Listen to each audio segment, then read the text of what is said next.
Yes, sir. Good morning, Good morning, sir. Taga saan po kayo, sir? Laguna, 30. 30 po. Sir, Si ma'am. may anak na po kayo? Single dad? Ano po ba kayo? Single dad po ba? Single. Single dad talaga. So, bago lang kayo, sir, sa live na to? Oo, bago na. Oo. Okay, sige po. So, sir, may rules po ako dito. Once na kayo na iparis kay madam at nagkasundo kayo ni madam, ma'am, paalala ko lang sa sir na papasok kayo sa YouTube ko at papasok kayo sa Instagram. Lahat po papasukan ninyo sa Facebook. Marami na po nanonood. Okay lang po ba kayo, sir? Okay naman. Okay, sir. Sige po, sir. Unang-una sa lahat, sir, respeto po, no? Respeto tayo sa lahat ng itatapat sa atin. Mhm. So, sir, sige po. Ibibigay ko na po sa inyo si madam. Bibigyan ko kayo ng 2 minutes para mag-usap. Sige po, usap po kayo. Hello po ma'am. Taga saan ka po ma'am? Laguna. Laguna? Mm-mm. Saan ka sa Laguna? Kalamba. Kalamba? Ay, malapit ka lang pala eh. Ikaw, Dito ko sa Laguna ngayon eh. saan ka? Sa Binyan lang ako. Binyan. Ano work mo dyan? Dito sa company din. Operator? Bodyguard ako. Hindi naman. Sa kwan lang, sa construction. Mm. So, ilang taon ka na? 30. Bata ka sa akin. 36 ako eh. Wala naman. Di naman sinusukat yan sa edad eh. Tsaka may anak na ako, 2. Wala namang problema yan ah. Ang importante, yung nagkakasundo. Yung Anong province magandang mo? pag-uusapan. Anong province mo? Sa Bicol ako. Bicol. Nagwo-work Okay na po. sa Manila. Ako naman na magsisingit. Bigay ko na po yung oras nyo. Eto na po, sir. May tanong lang po ako sa inyo, sir.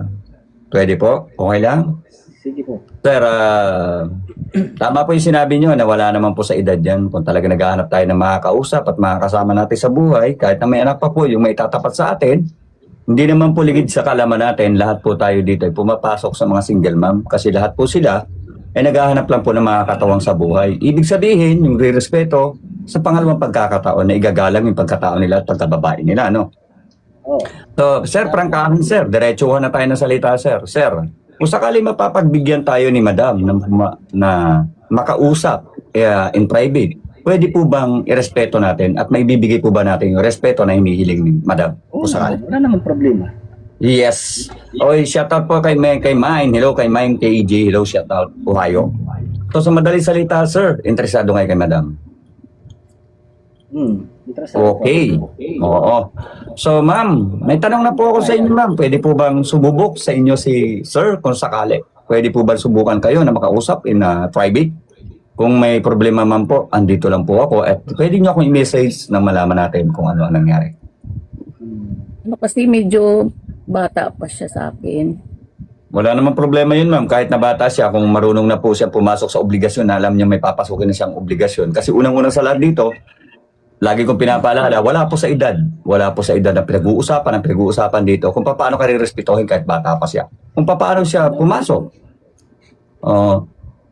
Pakitanggal nyo nga itong ganito. So, sang arte mo, girl, walang sinasabing Marty dito si ma'am. Alam mo, yung babae na yung tanga. Tanga yata yan eh. Oo, masasabi ko tanga. Okay? Ito lang masasabi ko sa inyo, ma'am. Unang-una sa lahat po, madam, no? Ma'am, hindi po, kahit nakaiedad natin, once na kaiedad natin, o sabihin na natin mas may edad yung natin, mas may edad na sa atin. Sabihin na natin sa madaling salita, na bata si sir, kung kaya namang panindigan, at sabihin na natin, ire-respeto ka naman, at igagalang yung pagkatao mo, unang-una yung anak mo, ba't hindi natin subukan? Ba't hindi natin subukan ng isang tao? Baka doon makita natin yung hinahanap natin ugali na makakasama natin sa buhay. Kasi ma'am, unang-una sa lahat dito, yung po yung nagiging problema eh. Hanap mo ako na kaiedad ko, pero yung kaiedad ninyo kadalasan, sa totoo lang, real talk tayo dito ma'am, ito ginagawa ko tong programa na to, gusto ko pong may pares kayo sa tamang tao lang. Pero sabi ko nga po, may choices tayo na bumalik dito kung sakaling hindi kayo mag-work ni sir, balik po ulit kayo sa akin. Hindi ko po kayo pinipersa. Hindi ko po kayo pinipersa. Ang akin lang po dito, sabi nga ni sir, wala naman pong problema at ibibigay naman yung respeto. Ang pinakamahalaga rito, ang bigyan ng pagkakataon ng isang tao na respeto kung sino man po kayo. Yun po kasi ang hinahangad dati sa buhay, yung galangin yung pagkatao natin. Kahit saan, be proud na hindi tayo binabastos. Kasi marami na ako naitapat dito na mas bata, pero grabe naman magmahal. Sulit naman magmahal. Kaya, bakit hindi nyo subukan na? I-try ang bawat isa sa inyo. Kung hindi kayo magkasundo ni sir, balik po kayo sa akin. Kasi ako lang po yung daan na para makakilala ulit ng isang tao. Yan na. Okay po. What do you think? Sige Pass po. or go? Go? Go. Wow. Sige ma'am, dahil dyan ma'am, pwede nyong i-follow sir, pangako sir ha. Kung hindi po kayo magkaintindihan kung hindi po kayo magkaintindihan ni madam no, please, pakirespeto naman po, pakibalik sa akin ng maayos si madam. Ano? Hindi na lang ako.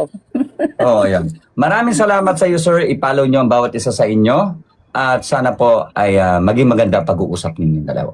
Ano? Opo. Ipalo na Sige kita. po. Follow Okay, sir. po at Thank usap you, po sa DJ. lahat. Maraming salamat po sa inyo. God bless po. And good luck, sir. Good luck po. Ingat po. Sa inyong dalawa. Ma'am, sir, ingat po. Congratulations po. Thank you po.